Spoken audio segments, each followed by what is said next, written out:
बोले त्रिकालवती नौ देवताओं की, मूलनेक श्री चिंतामणि पार्श्वनाथ भगवान की, आचार्य भगवंत गुरुवर श्री विद्यासाई जी महाराज की, परम पूज्य आचार्य श्री शमेशाई जी महाराज की, परम पूज्य मुनिवर श्री नदोशाई जी महाराज की। भावत्रय फल प्रदर्शी ग्रंथ में अशुभ भाव कौन कौन से हैं, खोटे भाव कौन कौन से कहलाते हैं और उनका क्या फल प्राप्त होता है, इनकी चर्चा चल रही। तो कल बताया था कि व्यक्ति निंदनीय किस कर्म के उदय से होता है। सारे लोग निंदा करते हैं, सारे लोग बुरी दृष्टि से देखते हैं, अपमान करते हैं, तिरस्कार करते हैं, अवहेलना करते हैं, किसी भी अच्छे काम में नहीं पूछते हैं, नहीं बुलाते हैं, आदर सम्मान नहीं देते। किस वजह से? तो बताते हैं कि जो मनुष्य देव धर्म व गुरु की निंदा करते हैं, सच्चे देव शास्त्रों की निंदा करने का ये फल है। अनायतनों की यदि समीक्षा की जाती है, खोटे देव शास्त्रों का स्वरूप बताया जाता है, तो वो निंदा के अंतर्गत नहीं आता, क्योंकि जैसा स्वरूप है वैसा बताया जा रहा है। जिसमें जो योग्यता है, सभ्यता है, उसको बताना पाप नहीं है। क्योंकि लोग उन्हें सच्चे देव शास्त्र मान लेते हैं ना, धर्म मान लेते हैं, श्रद्धा कर लेते हैं, जिससे उनका अहित होता है, बुरा होता है, अनंत संसार बढ़ता है। इसलिए उनका स्वरूप बताना तो आवश्यक है। बाकी किसी व्यक्ति में यदि दोष भी हो तो अब कहो जैसा है वैसे बताने में क्या दोष है, तो मनुष्य के दोष नहीं बताना है। ये तो अनायतन है, इसलिए इनके दोष बताना आवश्यक है। ये धर्म नहीं है, ये गुरु नहीं है, ये देव नहीं है, जिन्हें आप धर्म समझ रहे हैं, जिन्हें आप गुरु समझ रहे हैं, जिन्हें आप भगवान समझ रहे हैं। तो कभी भी हो, जो वीतराग देव हैं उनकी किसी भी रूप में निंदा नहीं होनी चाहिए। यहाँ तक कि प्रतिमा है यदि सोने चांदी पीतल पाषाण इत्यादि की, और उनका संस्थान आदि आपको पसंद ना हो, वो प्रतिष्ठित प्रतिमा है, तब भी उस प्रतिमा के बारे में नहीं बोलना चाहिए। एक बार हम लोग मूल बड्डेरी की वंदना करने के लिए गए गोमटेश्वर बाहुबली भगवान के यहाँ। वहाँ पर दर्शन पूजन वंदन करने के बाद धर्मस्थल आए, तो धर्मस्थल में वंदना कर रहे थे। जब उस समय उतना विवेक नहीं था, सहज भाव से ऐसी निकल गया कि ये भगवान गोमटेश्वर बाहुबली जैसे नहीं है। इतना निकलने की देर, इतनी जम से अचानक कोई माहौल, कुछ मौसम कुछ भी नहीं था, एकदम घनघटा छा गई और पानी बरसने लगा। इतना तेज पानी गिरा कि हम लोग घुटनों तक पानी में से निकल करके उतर के आए।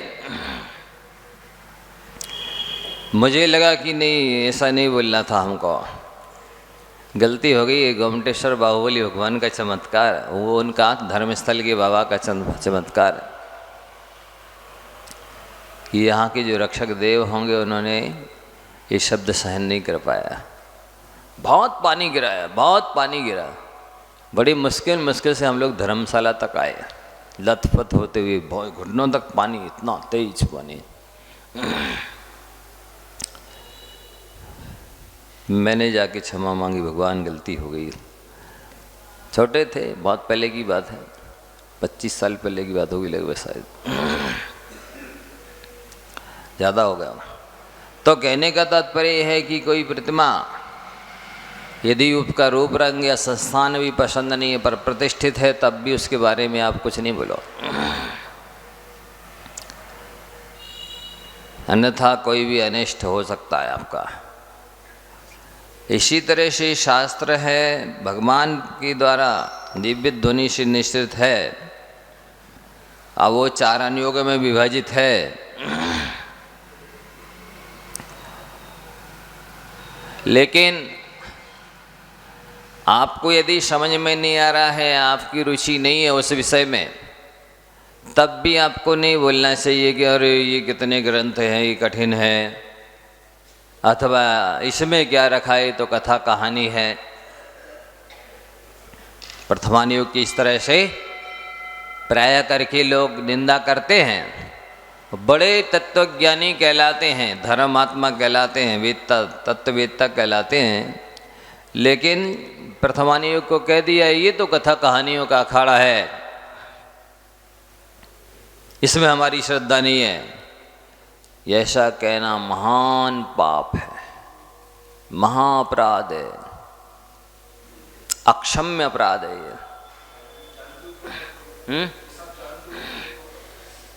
उनको नहीं मालूम ये कि हम गलत बोल रहे हैं, हमें जिनवाणी के बारे में नहीं बोलना चाहिए। भगवती आराधना में 38 नंबर की गाथा आती है, पद मखरम च एकम्पी जो न रोचेदि शुद्धमुद्दिठम शेषम रोचन तो भी हो मिच्छाइठी मुड़े अब्बो। कोई पूरे द्वादशांग का श्रद्धान करे और एक पद एक अक्षर का भी श्रद्धा नहीं करता है तो वो मिथ्या दृष्टि होता है। एक अक्षर मात्र का, पूरे द्वादशांग का श्रद्धान करते हुए भी मात्र एक अक्षर को भी यदि निगलेक्ट करता है, अश्रद्धान करता है, निंदा करता है, तो वो मिथ्या दृष्टि होता है। जब इतना लिखा है तो आप तो पूरे सीधे अनुयोग को ही उड़ा रहे हैं। ये तो कथा कहानियों का अखाड़ा है, इसमें हमारी श्रद्धा नहीं, इसमें तो कहीं कुछ लिखा कहीं कुछ लिखा। हम कहना चाहते हैं चारों अनुयोगों में ऐसे आचार्यों के 1-1, 2-2, 3-3 मत हैं। अब किस किस को गए होगे, कहीं कुछ लिखा कहीं कुछ लिखा है। तो जब तक कोई प्रत्यक्ष ज्ञानी आचार्य या भगवंत नहीं मिल जाते हैं तब तक अपने लिए वो दोनों तीनों मत संग्रह करके रखना चाहिए कि इन्होंने ऐसा माना, इन्होंने ऐसा माना, इन्होंने ऐसा माना। जिसको जैसा गुरु परंपरा से उपदेश मिला, जिसको जैसी धारणा बनी, अथवा पहले पांडुलिपियाँ होती थी, हाँ हस्तलिपि, और उसमें लिखने वाले ने कुछ का कुछ समझ लिया, कुछ का कुछ लिख गया, उससे उसका अनुवाद हो गया ऐसा, तो इससे भेद मतभेद मिलने लगे।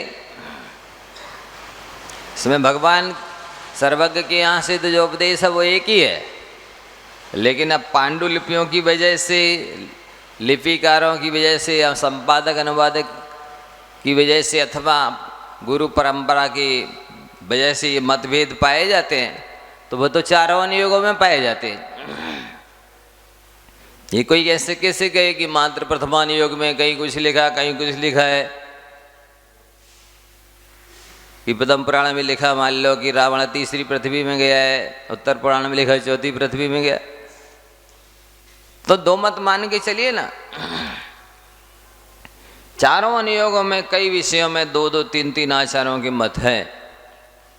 आप किस किस को निगलेक्ट करेंगे, उपेक्षित करेंगे कि नहीं नहीं वो तो इसमें कहीं कुछ लिखा, तो पूरी जिनवाणी का श्रद्धान करोगे क्या? तो इसलिए जो भी लोग ऐसा कहते हैं कि मेरा प्रथमानुयोग पर श्रद्धा नहीं है, ये तो कथा कहानियों का अखाड़ा है, वो सम्यक दृष्टि नहीं है। इसी तरह चरणानुयोग के लिए कह देते हैं ये तो क्रियाकांड है, इसमें क्या रखा? अरे पूरा जो व्यवहार धर्म तीर्थ है वो क्रियाकांड रूप ही है।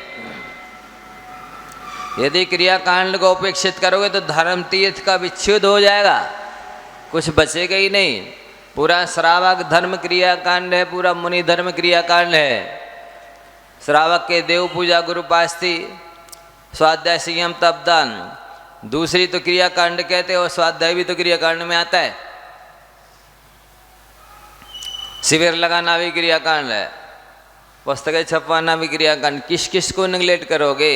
पूरा धर्म तीर्थ का अभाव हो जाएगा यदि क्रियाकांड कह करके उपेक्षित करोगे चरणानुयोग को। तो व्रत नियम संयम नहीं पालना है, व्रत नियम संयमी को सम्मान नहीं करना, विनय नहीं, सेवा नहीं करनी है, इसलिए क्रियाकांड कहते। वस्तुतः पहलो आचार अंग बखानो। भगवान की दिव्य ध्वनि में सबसे पहले आचार अंग का ही उपदेश हुआ। दिव्य ध्वनि खिरी द्वासांग जिनवाणी माता में गणधर देव ने सबसे पहले आचारांग की रचना की है। और आचारा प्रथमो धर्मा, आचरण तो प्रथम धर्म है। या आचारवान सा पंडिता, जो आचरण वाला है वही पंडित है। ये अज्ञानी लोग नहीं समझते, इसलिए क्रियाकांड कह करके पूरे चढ़ानियों की उपेक्षा करते हैं और कथा कहानियों का अखाड़ा कह करके पूरे पथवानियों की उपेक्षा करते हैं और कहते हमको तो प्रयोजनभूत पढ़ना है। अरे क्या आचार्य भगवंत भी अप्रयोजनभूत लिखते रहे? क्या भगवान की दिव्य ध्वनि में कोई निष्प्रयोजन चीजें खिरी है? तो इस तरह से निंदा होती है, लोग नहीं समझते। हम तो वीतरागदेव शास्त्री के उपासक हैं।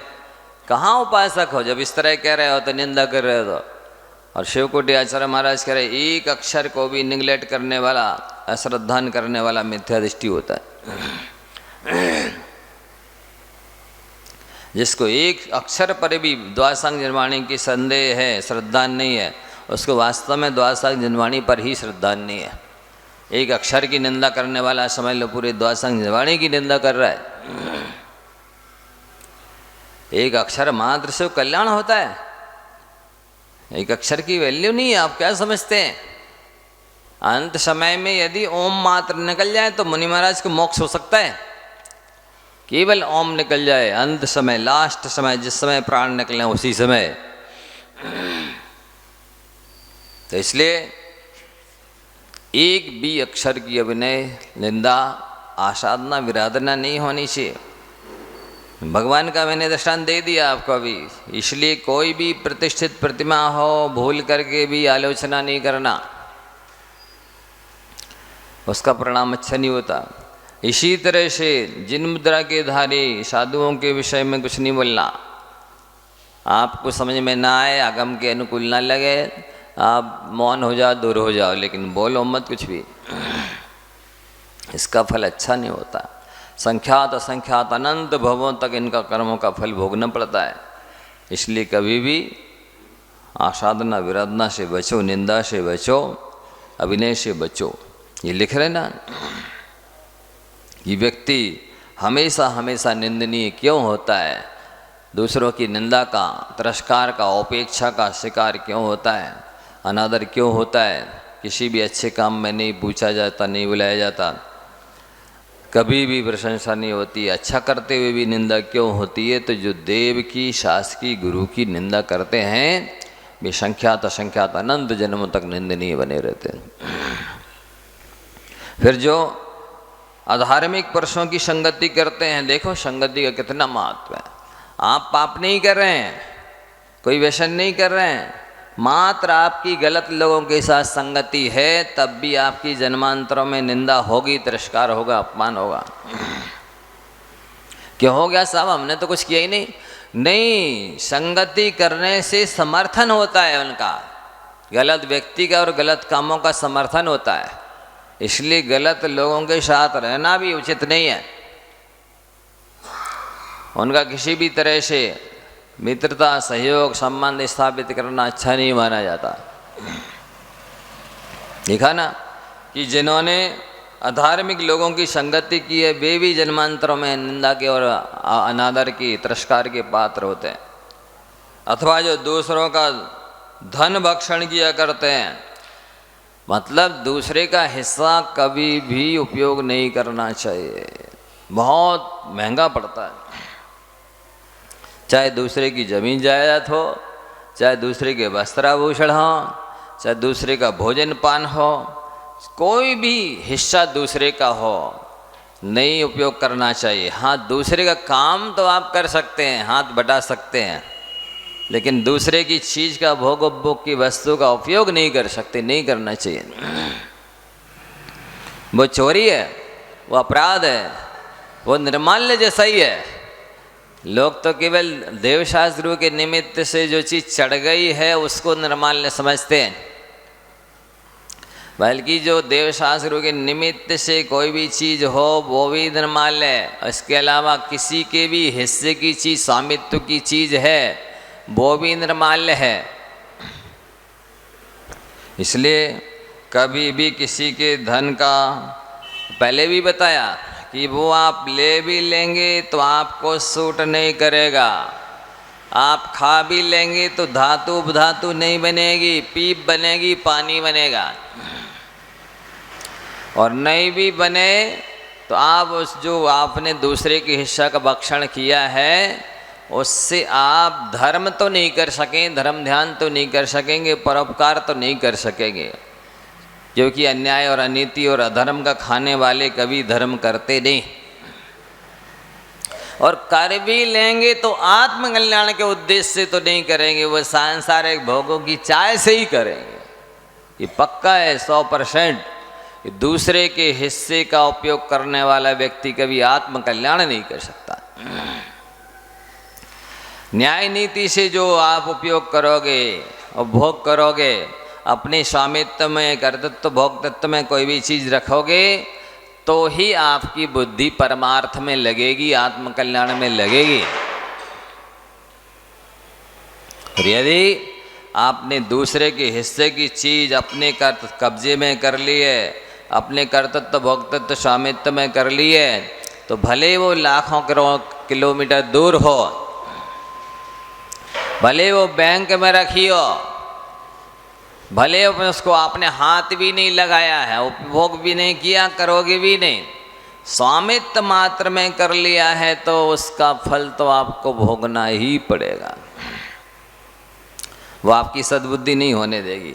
इतना निमित्त नैमित्तिक संबंध है, दूर रह कर के भी व्यक्ति और वस्तु इतना प्रभावित करता है कि 50 साल आप चाहे स्वाध्याय सुनते रहें या पूजा करते रहें, आपके आचार विचार में परिवर्तन तो नहीं आएगा। इतना फर्क पड़ता है। इसलिए कभी भी जितना अपने हिस्से का है, अपने लाभांतराय कर्म का क्षय समय, भोगांतराय वीरांतराय का क्षय समय, उसमें संतुष्ट रहो। दूसरे के हिस्से को हड़प करके किसी तरह से संपन्न संतुष्ट होने की कोशिश मत करो। ये बहुत बुरा है जो लोग ऐसा करते हैं। फिर से सुन लो, देव की, सास की, गुरु की निंदा नहीं करना। देव में मैंने ये बताया आपको, प्रतिष्ठित प्रतिमा हो, कैसा भी उसका रंग रूप संस्थान हो, कभी भी आलोचना नहीं करना। प्रतिष्ठित है, अन्यथा उसका फल अच्छा नहीं होगा। शास्त्र के एक भी अक्षर की उपेक्षा नहीं करना कि ये तो क्रियाकांड है, कि ये तो कथा कहानी है। नहीं, भगवान की दिव्य ध्वनि में खिरा है। गणधर देव ने ग्रंथों में द्वादशांग में गुम्फित किया है। वो एक एक अक्षर हमारे लिए पूज्य है, उसकी हम पूजा करते हैं। आप जिनवाने की देवशास्त्र गुरु की पूजा करते हैं, जिसकी पूजा करते हैं उसकी निंदा कैसे हो सकती है? जिसकी पूजा करते हैं उसकी अभिनय कैसे हो सकती है? जिसकी पूजा करते हैं उसकी आसाधना आराधना नहीं हो सकती। इसी तरह जिन मुद्रा है, भगवान की प्रतिकृति है, वह भगवान की फोटो कॉपी है, उसकी आसाधना विराधना नहीं करना। किसी भी संघ का, किसी भी परंपरा का हो, साधु तो दिगंबर साधु है, गुरु है वो प्राणी मात्र का गुरु है। वो जो करें सो वो भरें, वो जाने, उनके कर्म जाने। आपको आगम के अनुकूल नहीं जम रहा है, दूर हो जाइए, मौन हो जाइए, बस इतना। इसके अलावा एक भी शब्द कहने के अधिकार नहीं है। अब आसाधना विराधना करने का अधिकार नहीं। यदि आगम विरुद्ध लग रहा है, इतनी ताकत है कि उनका स्थितिकरण कर सकते हो तो करो। नहीं करने की क्षमता है, कपड़ा पहनाने की क्षमता है तो पहना दो, लेकिन निंदा मत करो। आसाधना विराधना से बचो। आपको लग रहा 100% आगम के विरुद्ध है तो जैसी अपनी कुवत हो, योग्यता हो, उसके अनुरूप काम करो, लेकिन आसाधना विराधना से, निंदा से बचो।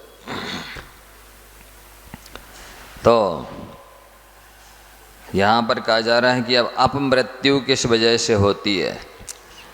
प्रायः करके संसारी प्राणी ने अनादिकाल से लेकर आज तक अनंतानंत शरीर धारण किए,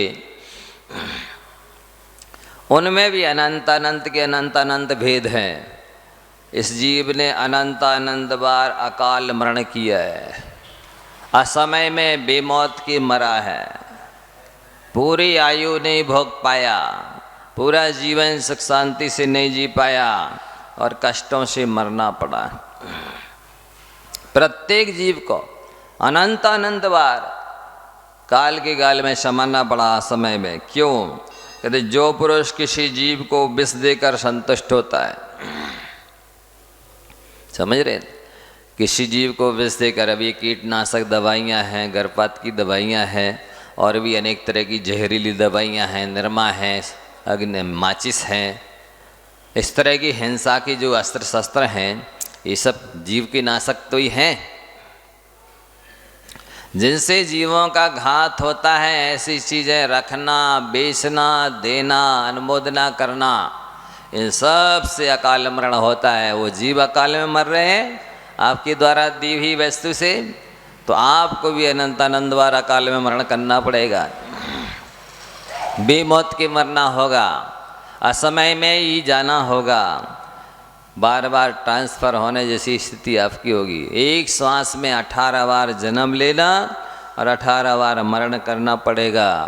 इसलिए ऐसी चीज़ें मत बेचो। कैसी?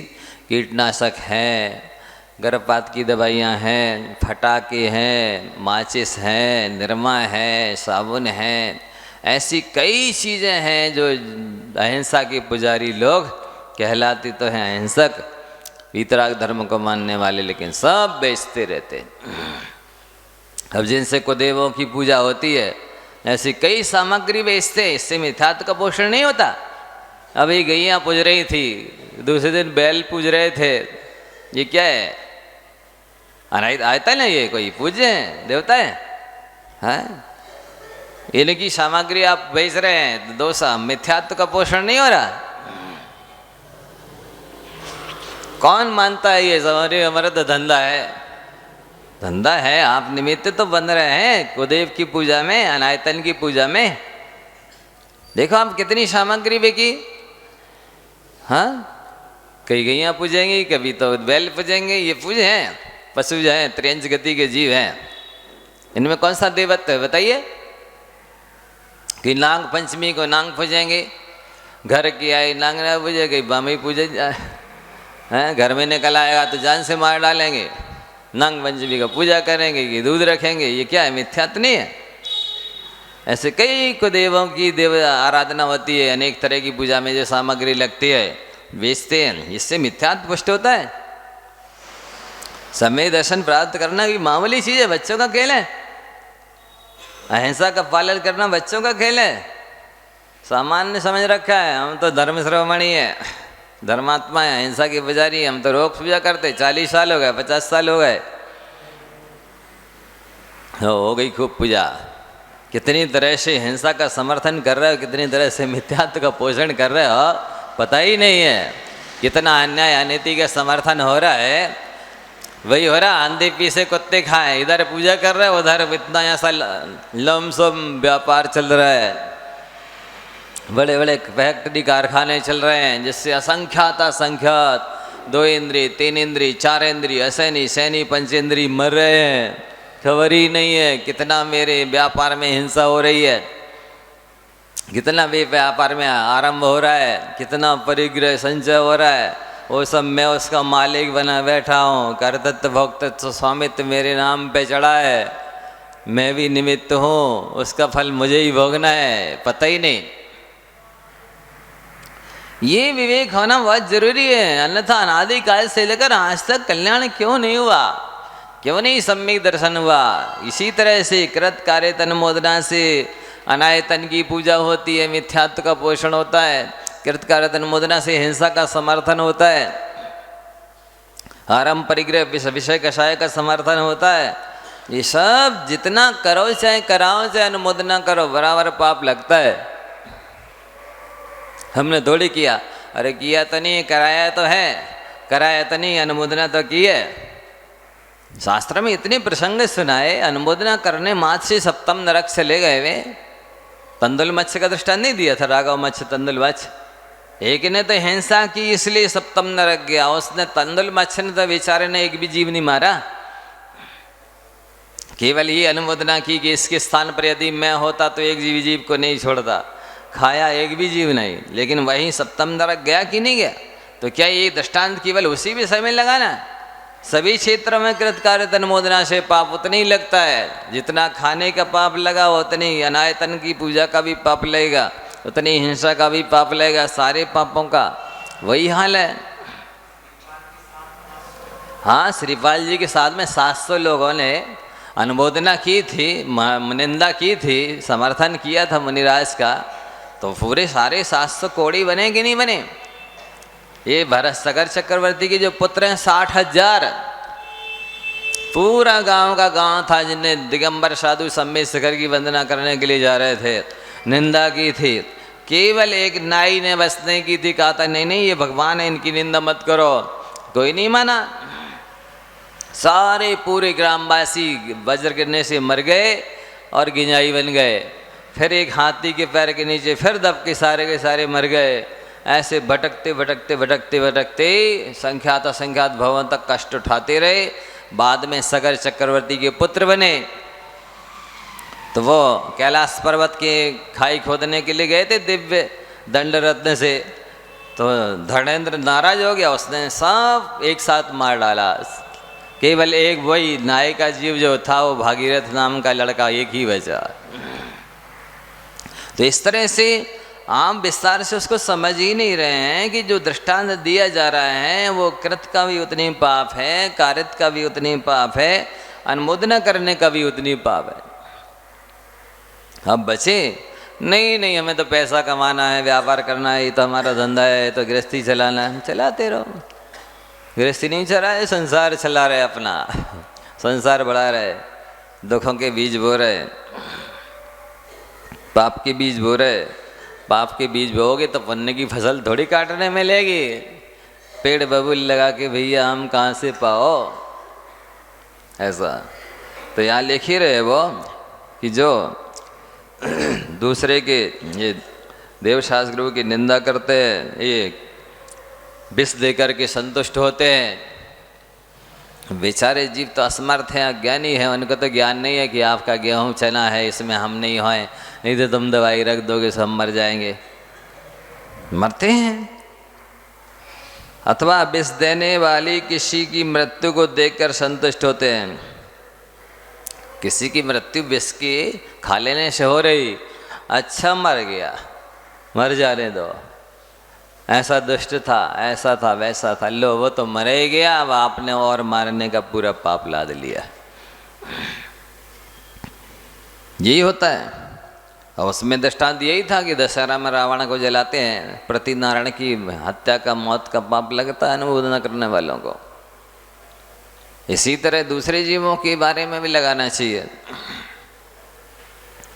अथवा जो किसी जीव को अग्नि में फेंक कर व किसी को तलवार से मारकर प्रसन्न होता है। अब झाड़ू लगाई, कचड़ा इकट्ठा किया, आग लगा दी, कितने सारी तरह जीव उसमें हैं, मर रहे, जल रहे। रह करके लोग करते हैं, कमरे में झाड़ू लगाई, चीटा चीटी त्रिउला जीव जंतु हैं, जाके नाली में डाल दिए, अथवा जा कर के बीच रोड में डाल दिए। अब उसके ऊपर से वाहन निकल रहे हैं, गाय बैल भैंस आदि पैरों से कुचल रहे हैं, लोग अपने पैरों से कुचलते चले जा रहे हैं। किसे पाप लगेगा ये? आपने अपने घर की सफाई की, विवेक रखा, इसमें इतने सारे जीव हैं और हम रास्ते में डाल रहे हैं, नाली में डाल रहे हैं, सारा कचड़ा इकट्ठा किया और लाग लगा रहे हैं, उसमें कितने सारे जीव हैं, सब मूर्छन जीव हैं जो दिख ही नहीं रहे हैं, असंख्यात जीव हैं उसमें। तो नाली में डाल देते, पानी में डाल देते, रास्ते में डाल देते, आग लगा देते, ये सब अविवेक है। अहिंसा का पालन ऐसे थोड़ी होता है। अग्नि में फेंक दिया, जीव जंतुओं को फेंक देते। कई लोग तो सांप यदि निकला है तो मारेंगे, आग लगा देंगे, इसको मुक्ति मिल जाएगी। ऐसे मिलती मुक्ति? खुद के साथ ऐसा कोई व्यवहार करे, आपकी मुक्ति हो जाएगी? आप तैयार हो ऐसी मुक्ति पाने के लिए?